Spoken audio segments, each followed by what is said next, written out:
ನಮಸ್ಕಾರ ಪ್ರಿಯ ಸ್ನೇಹಿತರೆ, ಬನ್ನಿ ನಾವು ಇವತ್ತು ಒಳ್ಳೆಯದನ್ನು ಕಲಿಯೋಣ.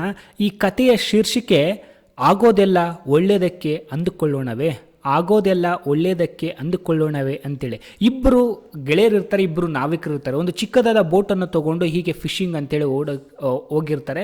ನಿಧಾನಕ್ಕೆ ಸಮುದ್ರ ದಾಟಿ ಮಧ್ಯದಲ್ಲಿ ಬಿರುಗಾಳಿ ಬಂದು ಆ ಸಮುದ್ರದ ಅಲೆಗಳಿಗೆ ಏನು ಅಡುಗಿತ್ತು ಅದು ನುಚ್ಚು ನೂರಾಗುತ್ತೆ. ಹಾಗೂ ಈಗ ಪ್ರಾಣ ರಕ್ಷಣೆ ಮಾಡಿಕೊಂಡು ಸಮುದ್ರದ ನಡುವೆ ಯಾವ ಇದ್ದು ಸೇಫ್ಟಿ ಜಾಕೆಟ್ಗಳನ್ನು ಧರಿಸ್ಕೊಂಡು ಆ ಕಾಡಿನ ಮಧ್ಯೆ ಹೋಗಿ ತಲುಪ್ತಾರೆ. ಅಲ್ಲಿ ಇಬ್ಬರೇ ನಾವಿಕರಿದ್ದಾರೆ. ಅವರಿಬ್ಬರು, ಒಬ್ಬರು ದೇವರನ್ನು ನಂಬುವಂಥವ್ರು, ಒಬ್ಬರು ದೇವರನ್ನು ನಂಬದಂಥವ್ರು. ಆ ದೇವರನ್ನು ನಂಬುವಂಥವ್ನು ಏನಂದ, ಎಟ್ಲೀಸ್ಟ್ ಪ್ರಾಣ ಆದರೂ ಉಳಿತಪ್ಪ ಅಂಥೇಳಿ ದೇವ್ರ ಹತ್ರ ಬೇಡ್ಕೊಂಡ. ಆಗೋದಿಲ್ಲ ಒಳ್ಳೇದಕ್ಕೆ, ಆದರೆ ಎಟ್ಲೀಸ್ಟ್ ನಮ್ಮ ಪ್ರಾಣ ಆದರೂ ಉಳಿತಲ್ಲ.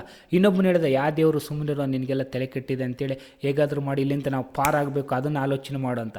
ಹಾಗೂ ಏನು ಅನಿವಾರ್ಯ, ಇವರು ನಾವಿಕರಾಗಿದ್ದರಲ್ಲ, ಇವ್ರಿಗೆ ಬೇಸಿಕ್ ಟ್ರೈನಿಂಗಲ್ಲಿ ಬೆಂಕಿ ಹಚ್ಚೋದೆಲ್ಲ ಕಲ್ತಿತ್ತು. ಬೆಂಕಿ ಹಚ್ಚಿ ಹೊಗೆ ಎಬ್ಸಿದ್ರೆ ಒಂದಿಷ್ಟು ಜನ ಬರ್ತಾರೆ ನಮ್ಮ ರೆಸ್ಕ್ಯೂ ಮಾಡಲಿಕ್ಕೆ ಅಂತ. ಅದು ಕೂಡ ಪ್ರಯೋಗ ಆಯಿತು. ಹಂಗೂ ಹಿಂಗೂ ಒಂದು 2 ದಿನ ಕಷ್ಟಪಟ್ಟು ಬೆಂಕಿಯನ್ನು ಉತ್ಪತ್ತಿ ಮಾಡಿದ್ರು ಉಜ್ಜಿ ಕಟ್ಟಿಗೆಯಿಂದ. ಹಾಗಾಗಿ ಅಲ್ಲಿ ಸಿಗ್ತಕ್ಕಂಥ ಹಣ್ಣುಗಳನ್ನು ತಿಂದು ಬದುಕ್ತದೆ.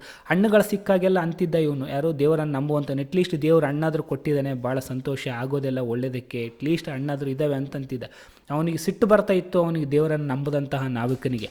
ಹಾಗಾಗಿ ಹೀಗೆ ದಿನ ಕಳೆದಂತೆ ಅವರು ಅಲ್ಲಿ ಈಗ ಜಗಳ ತೆಗೆದಕ್ಕೂ ಇಲ್ಲ, ಇಬ್ಬರೇ ಇದ್ದಾರೆ. ಅನಿವಾರ್ಯವಾಗಿ ಇಬ್ಬರು ಕೋರ್ಡಿನೇಷನಿಂದ ಬದುಕಲೇಬೇಕಲ್ಲಿ. ಕಾಡು ಪ್ರಾಣಿಗಳು ಬೇರೆ ಬರತಕ್ಕಂಥ ಭಯ ಇತ್ತು. ಹಾಗೆ ಚಿಕ್ಕದಾಗಿ ಒಂದು ಗುಡಿಸಲನ್ನು ಕಟ್ಕೊಂಡ್ರು ಒಂದು ಕೆಲವು ದಿನಗಳ ನಂತರ. ಹಾಗಾಗಿ ಇವ್ರ ಪ್ರಯತ್ನ, ಬೆಂಕಿ ಹಾಕೋದು, ಹೊಗೆ ಎಬ್ಬಿಸೋದು, ಯಾರಾದರೂ ಬಂದು ನಮ್ಮನ್ನು ರೆಸ್ಕ್ಯೂ ಮಾಡ್ತಾರಂತ ಈ ಪ್ರಯತ್ನ ನಿರಂತರವಾಗಿ ಸಾಕ್ತಾನೇ ಇತ್ತು. ಆದರೆ ಅದು ಯಶಸ್ವಿ ಆಗ್ತಾನೇ ಇರಲಿಲ್ಲ. ಒಂದು ದಿನ ಇವರು ಆ ಬೆಂಕಿ ಪ್ರತಿದಿನ ಉಜ್ಜಿ ಹಚ್ಚೋದು ಕಷ್ಟ ಅಂತೇಳಿ ಒಂದು ಬೆಂಕಿಯ ಕುಂಡವ ಥರ ಮಾಡಿದರು. ಆ ಕುಂಡ ಬೆಂಕಿ ಯಾವಾಗಲೂ ಇರ್ತಾಯಿತ್ತು. ಇವರು ಕಾಡಿಗೆ ಭೇಟಿ ಆಡಲಿಕ್ಕೆ ಅಥವಾ ಹಣ್ಣುಗಳನ್ನು ತರಲಿಕ್ಕಂತ ಹೋಗಿದ್ದರು. ಆ ಒಂದು ಸಂದರ್ಭದಲ್ಲಿ ಆ ಒಂದು ಕುಂಡದಲ್ಲಿರ್ತಕ್ಕಂಥ ಒಂದು ಬೆಂಕಿಯ ಕಿಡಿ ಒಂದು ಗುಡಿಸಲಿಗೆ ತಾಗಿ ಆ ಗುಡಿಸಲು ದಗದಗನೆ ಉರಲಿಕ್ಕೆ ಪ್ರಾರಂಭ ಆಯಿತು. ಈಗ ಬಂದವನೇ, ದೇವರೇ, ಎಟ್ಲೀಸ್ಟ್ ಈ ಗುಡಿಸಲು ಸುಟ್ಟಿದೆ, ಏನು ಮಹಿಮೋ ಏನೋ ಗೊತ್ತಿಲ್ಲ, ಬಟ್ ಇದರಿಂದ ಒಳ್ಳೇದೇ ಆಗ್ಬೋದು, ಆಗೋದೆಲ್ಲ ಒಳ್ಳೆಯದಕ್ಕೆ ಅಂದ್ಕೋತೀನಿ ದೇವರೇ ಅಂಥೇಳಿ ಅವನು ಹೇಳ್ತಾ ಇದ್ದ. ಅದಕ್ಕೆ ಸಿಟ್ಟು ಬಂತು ದೇವರನ್ನು ನಂಬದ ನಾವಿಕನಿಗೆ. ನೀನೆಂಥವನ ಮರಾಯ, ಗುಡಿಸಲು ಸುಟ್ಟೋಗ್ಯದ, ಇವಾಗ ಸಹಿತ ದೇವರು ಒಳ್ಳೇದೇ, ಆಗೋದೆಲ್ಲ ಒಳ್ಳೇದಕ್ಕಂತೀಯ ಹುಚ್ಚ ಅಂತೇಳಿ ಬೈತಿದ್ದ. ಅದಾದ ಕೆಲವೇ ಕ್ಷಣಗಳಿಂದ ಆ ಕಡೆ ಯಾವುದೋ ಒಂದು ದೂರದಲ್ಲಿಂದ ಬೋಟ್ ಇವ್ರ ಕಡೆ ಹತ್ರ ಬರೋದನ್ನು ಗಮನಿಸಿದರು. ತುಂಬ ಖುಷಿಯಾಯ್ತು ಇವರಿಗೆ.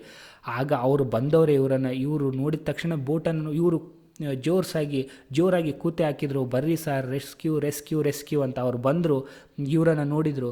ಆಗ ನಿಮ್ಗೆ ಹೆಂಗೆ ಗೊತ್ತಾಯ್ತು ಸರ್, ನಾವು ಭಾಳ ದಿನದಿಂದ ಪ್ರಯತ್ನ ಮಾಡ್ತಿದ್ದೀವಿ, ಬೆಂಕಿ ಹಾಕ್ತಿದ್ವಿ, ಯಾರೂ ಬರಲಿಲ್ಲ, ಇವತ್ತು ನಿಮ್ಗೆ ಹೆಂಗೆ ಗೊತ್ತಾಯಿತು ಅಂತಂದರೆ, ನಾವು ಈಗ ಹೋಗ್ಬೇಕಾದ್ರೆ ಹೊಗೆ ಕಾಡಿಸ್ತು ದೂರದಲ್ಲಿ, ಇಲ್ಲಿ ಹೊಗೆ ಕಾಡಿನ ಮಧ್ಯೆ ಇದೆ, ಮೀನ್ಸ್ ಸಮುದ್ರದ ಪಕ್ಕದಲ್ಲಿ ಆ ದ್ವೀಪದಲ್ಲಿ ಹೊಗೆ ಬರ್ತಾ ಇದೆ ಅಂತಂದರೆ ಯಾರೋ ಹ್ಯೂಮನ್ ಇಂಟರ್ವೆನ್ಷನ್ ಇದೆ, ಏನೋ ರೆಸ್ಕ್ಯೂಗಾಗಿ ಮಾಡ್ತಾ ಇದ್ದಾರೆ ಅಂತ ಅನಿಸಿತ್ತು. ಹಾಗಾಗಿ ನಾವು ಬಂದ್ವಿ ಅಂತೇಳಿ. ಆಗ ಇವನಿಗೆ ಖುಷಿ ಆಗುತ್ತೆ. ಆ ಬೋಟಲ್ಲಿ ಕರ್ಕೊಂಡು ನಗರವನ್ನು ಸೇರ್ತಾರೆ. ಆಗ ನಗರ ತಲುಪಿದ ನಂತರ ದೇವರನ್ನು ನಂಬತಕ್ಕಂಥ ವ್ಯಕ್ತಿ ಹೇಳ್ತಾನೆ, ಆದದ್ದೆಲ್ಲ ಒಳ್ಳೆಯದಕ್ಕೆ ಅಂದುಕೊಳ್ಳೋಣವೇ ಅಂತೇಳಿ ನಮಸ್ಕಾರ ಮಾಡ್ತಾನೆ. ಆವಾಗ ದೇವರನ್ನು ನಂಬದಂತಹ ನಾವಿಕನು ಕೂಡ ನಮಸ್ಕಾರ ಮಾಡ್ತಾನೆ. ಏನಕ್ಕೆಪ್ಪ ಅಂತಂದರೆ, ನೀನು ಯಾಕೆ ಮಾಡ್ತೀವಿ ಅಂತ ಕೇಳ್ತಾನೆ. ಇಲ್ಲ, ನಾವು ಪ್ರತಿ ಸಾರಿ ಬೆಂಕಿ ಹಚ್ಚಿ ನಾವಿಕರನ್ನ ಕರೆದೆ, ಆ ರೆಸ್ಕ್ಯೂ ಟೀಮ್ನ ಕರೆದೆ, ಯಾರೂ ಬರಲಿಲ್ಲ. ಅಚಾನಕ್ಕಾಗಿ ನಿಮ್ಮ ಒಂದು ಪ್ರಕೃತಿ, ನಿನ್ನ ದೇವ್ರು ನಂಬ್ತೀಯ, ಆ ಕಾರಣಕ್ಕೆ ದೇವರೇನೇ ಅದನ್ನು ಮಾಡಿರ್ಬೋದು ಅಂತ ನನಗೂ ಕೂಡ ಈಗ ಅನಿಸುತ್ತೆ. ಹಾಗಾಗಿ ನೇಚರ್ ಅನ್ಬೋದು, ದೇವ್ರು ಅನ್ಬೋದು ಅಂತೇಳಿ ಸಂತೋಷ ಪಡ್ತಾನೆ. ಅದಕ್ಕೆ ಒಂದೊಂದು ಸಾರಿ ನಾವು ಕೂಡ ಒಂದು ಒಳ್ಳೆಯದೋ ಕೆಟ್ಟ ಘಟನೆ ನಡೆದು ಹೋಗುತ್ತೆ, ಅದನ್ನು ನಾವು ಆಗೋದೆಲ್ಲ ಒಳ್ಳೆಯದಕ್ಕೆ ಅಂದುಕೊಂಡ್ರೆ ಅದು ಒಳ್ಳೆಯದಾಗುತ್ತೆ ಅಂತ ಭಾವನೆಯೊಂದಿಗೆ ನಮಸ್ಕಾರ. ಸರ್ವೇಜಿನೋ ಸುಖಿನೋ ಭವಂತು.